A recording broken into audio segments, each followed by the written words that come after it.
Within 100 years of the advent of Islam, the Muslim empire reached as far as Africa, Persia, India, China, and Spain. The civilization of Islam could not have come into being, let alone prosper, with tribal and cultural prejudices in place. And it was the power of the call of the Prophet, peace be upon him, that allowed for a peaceful coexistence in so many parts of the world under the banner of Islam. The historian H.R. Gibb wrote, "No other society has such a record of success, uniting in an equality of status, of opportunity, and of endeavors so many and so various races of mankind. Islam has still the power to reconcile apparently irreconcilable elements of race and tradition." That change, however, didn't come overnight. Rather, it was the culmination of the Prophet, peace be upon him's lifelong effort to abolish tribalism, racism, and classism at every level. Not only did he free slaves, but he honored them and took them to the most noble families of his society, proposing marriage on their behalf. And in less than 2 decades, he succeeded in honoring men and women with authority that had spent their whole lives being disgraced by those who held it before them. This was 1400 years ago in the desert of Arabia. A far different world than the one we live in today, but in many ways more progressive than ours. And let's face it, we have a lot to learn from them. Because even though we've made much progress over the years, racism still rears its ugly head in today's world far too often. And it's our job to ensure that when it does, we stand firmly against it. Abraham Lincoln said, "Those who deny freedom to others deserve it not for themselves." The Civil War was fought in this country only 150 years ago, as slaves scurrying for freedom were even then pushed to the front lines of battle to die. Though behind the political agendas, few people actually care for them. Brave men and women still manage to stand up and challenge the oppression of man. But breaking the mental shackles wasn't easy.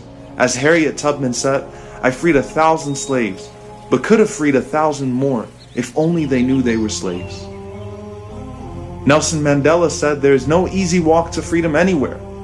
It requires one not only to be driven to better his own conditions, but to be courageous enough to demand that every man and woman be treated with an equal amount of respect and dignity." And that's for all humanity. As Mandela said, our freedom is not complete until the Palestinians realize theirs. Demanding that freedom doesn't need to come through violence. For in a gentle way you can shake the world, Gandhi said.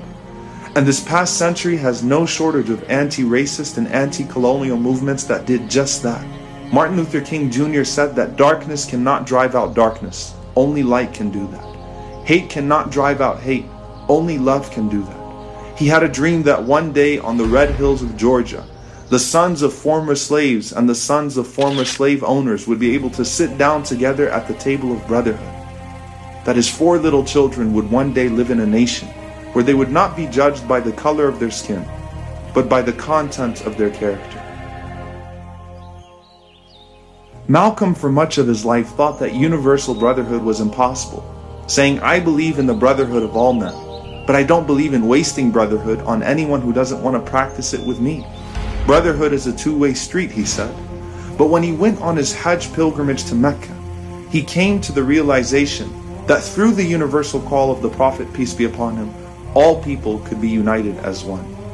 America needs to understand Islam, because this is the one religion that erases from its society the race problem.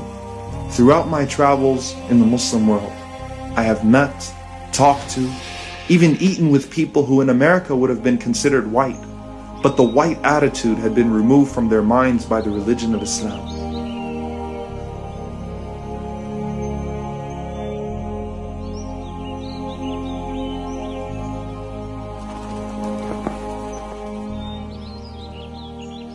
What Malcolm experienced was the power of humility. And that doesn't mean that you think any less of yourself. As Malcolm said, you can't hate the roots of the tree without hating the tree itself. So loving your homeland and origin is necessary. But the root of the problem of racism is that one thinks he's inherently superior to another because of the way he's created. As the first test of a truly great leader is his humility, the Prophet, peace be upon him, was the greatest leader to ever live. For despite his being of the most noble lineage, his rising to become head of state, and the devotion he gained from his followers that no king or ruler had ever experienced, He still chose to live in a humble home, sleep on a straw mat, wear the same clothes, and sit at the same level as his followers, to the extent that a foreign emissary wouldn't be able to tell him apart from his companions. It didn't matter if he was amongst former slaves or leaders. His dream was to see a world where none of that mattered. To realize the dream of Rasulullah, we have to question our own prejudices and take concrete steps to end discrimination at every level. It's easy to read, lecture, and speak about racial equality, but far harder to implement in our daily lives. Yesterday, I was sitting with a longtime friend of mine at the park as we were watching his kids play, and somehow it was revealed that his oldest son was actually an orphan from a neighboring country that he had adopted. I told him I had no idea, and that I admired how he'd always treated him just as well as his other son. He responded by saying he was inspired by the Prophet, peace be upon him, who freed Zayd ibn al-Haritha from slavery and treated him so well that when Zayd's father found him after many years, he still wanted to stay with the Prophet, peace be upon him. The lies which well-meaning zeal has heaped round this man Muhammad are disgraceful to ourselves only.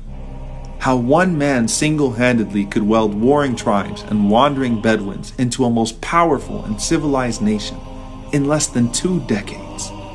A silent great soul, one of that who cannot but be earnest. He was to kindle the world. The world's maker had ordered so. Sallallahu alayka ya Rasulullah.